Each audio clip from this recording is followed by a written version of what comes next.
With the recent introduction of the Wells Fargo Autograph card, this new credit card has the potential to be a primary staple in cashback setups due to its multiple 3x categories. When combined with other no annual fee cashback cards, these credit card setups have the potential to be very rewarding. But how do they stack up against a premium credit card setup? In this video, I want to introduce what I think is the best no annual fee cashback setup, of course featuring the Wells Fargo Autograph card, and then I'm going to compare this setup to my own credit card setup that is primarily made of high annual fee credit cards using my own real expense report from the past 6 months to see which one is better. So let's get right into it. The no annual fee cashback setup that I'm referring to consists of 4 cards: the Citi Custom Cash card, the Wells Fargo Autograph card, the American Express Blue Cash Everyday card, and the Wells Fargo Active Cash card. We all know and love the Citi Custom Cash card because it offers 5x points back on your choice category, including staple categories like restaurants, groceries, gas, travel and transit, as well as many others. And this card pairs nicely with the Wells Fargo Autograph card, which offers 3x on restaurants, travel and transit, gas, popular streaming services, and phone plans. This card is such a solid card due to all of these categories that get 3x back for no annual fee. You probably noticed that it's missing one important category, and that's the grocery category. So that's where the American Express Blue Cash Everyday card comes into play. This card offers 3% back on groceries, 3% back on online US retail purchases, and 3% back on gas up to $6,000 per year for each individual category. When paired with the Autograph card, we could use either card for gas purchases since they have the same multiplier, but the Autograph card is better for this since there are no caps or limits. Finally, every credit card setup needs a catch-all card, and to be honest, any no annual fee 2% cashback card would do here, but for this setup, we're going to use the Wells Fargo Active Cash card. Now, I know that a lot of you are big fans of the rotating category cards such as the Chase Freedom Flex and the Discover It cards that offer 5% cashback on rotating categories, usually up to $1,500 per quarter. And you're probably wondering why I didn't include them in this setup. I know this may be an unpopular opinion, but for me, if a card only gives me a multiplier in a category for only 3 months out of the entire year, it's not a very useful card to me, especially if there's a cap on these 5% category earnings. The way I see it is that the banks are dictating how you can use your credit card based on what categories are given to you during that particular quarter, and I'm just not a fan of that. I want to be able to use my credit cards the way I want to use them. Anyways, if you agree with me, let me know down in the comments, and if you don't agree with me, definitely leave me a comment letting me know why you use the 5% rotating category cards and how they fit into your credit card setup. So we're going to move into the second part of this video where I show you my real expense report from the past 6 months. And the software I use to do my budgeting and expense tracking is called You Need a Budget, or YNAB, which I really enjoy using. The learning curve is a little steep at first, but they do a good job providing blog posts and YouTube videos to help you get started. As soon as you understand how it works though, it's life-changing because you can really visualize how much money is coming in versus how much money is going out. And it's super customizable to whatever categories that fit your life. This video is not sponsored, but I'll leave a referral link down in the description below in case you want to try it out. It does cost money. I think it's like $99 per year, but I think the fee is well worth it. If you sign up using my link, you'll get 1 free month to try it out. If you decide to purchase a subscription, I'll also get a free month as well. So if you want to support the channel, I'd really appreciate it, and thank you so much in advance. So here's a pie chart of my credit card category expenses over the past 6 months. Now, in order to access this chart, you'll have to be using Google Chrome and use a free open source Google extension called Toolkit for YNAB, which gives you great visual metrics, including beautiful charts and spreadsheets so you can really analyze your finances in vivid detail. You can see that this pie chart includes all the common credit card categories, and the way I split them up was by restaurants, hotel, FHR hotel, transit, gas, groceries, airfare, and cell phone. Remember that these expenses are the total expenses over the past 6 months, specifically January through June 2022. I didn't include streaming services or my everything else categories since that's a little harder to show simply on a single pie chart using this software. So dividing all these categories by 6, we end up with the following average monthly expenses.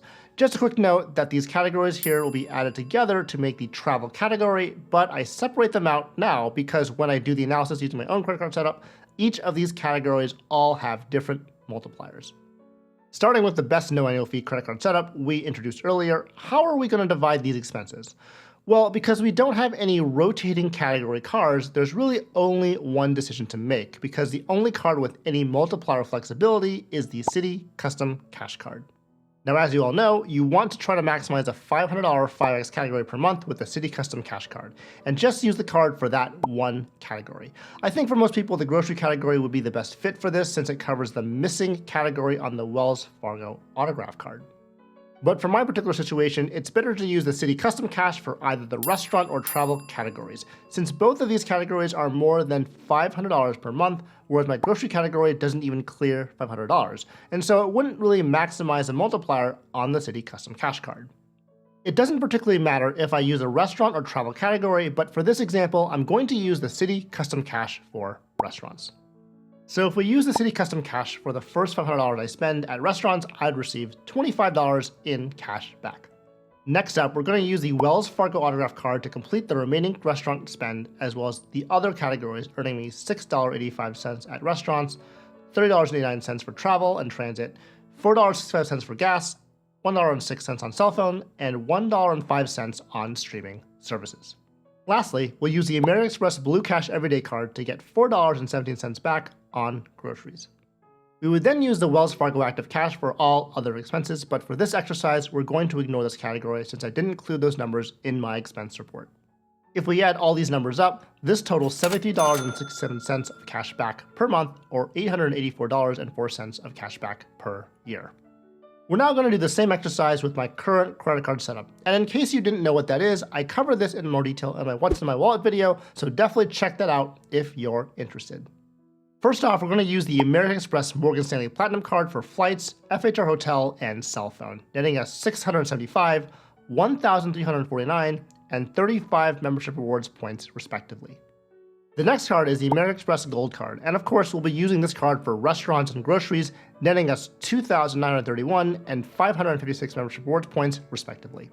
We then get into the Bank of America cards, starting with the Bank of America Premium Rewards Elite credit card, and I use this card for travel, transit, and my everything else category. Since streaming services do not fall into a particular category, it'll be grouped with this everything else category.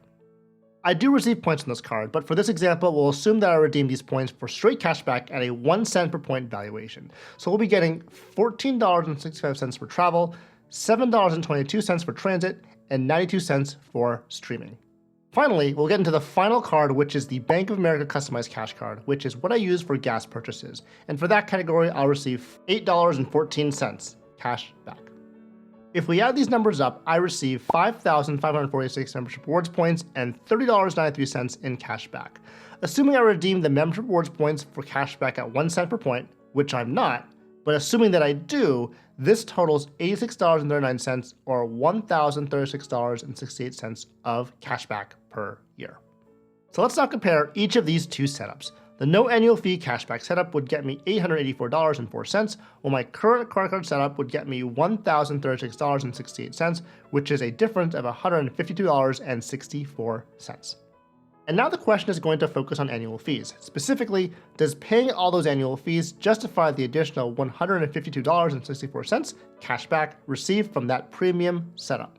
I did dive into the effective annual fees of these cards in my What's in My Wallet video, but just to summarize, the effective annual fee for my Morgan Stanley Platinum is $0 since I qualify for the $695 engagement bonus. The effective annual fee for my Gold card is $10 since I max out both the monthly $10 Uber credits and $10 dining credits on the card, and the effective annual fee on my Bank of America Premium Rewards Elite credit card is $100 since I max out both the $300 Airlines Dental credit and $150 Lifestyle credit. So the effective annual fees for my setup is $110. So subtracting that from the cashback difference, I still come out $42.64 ahead using a premium setup, and that's assuming also if I redeem my membership rewards points at a value of 1 cent per point, which is much lower than I would typically do. Now this is not to say that the no annual fee setup is bad. Actually quite the opposite. As you can see, it really holds its own compared to the premium credit card setup.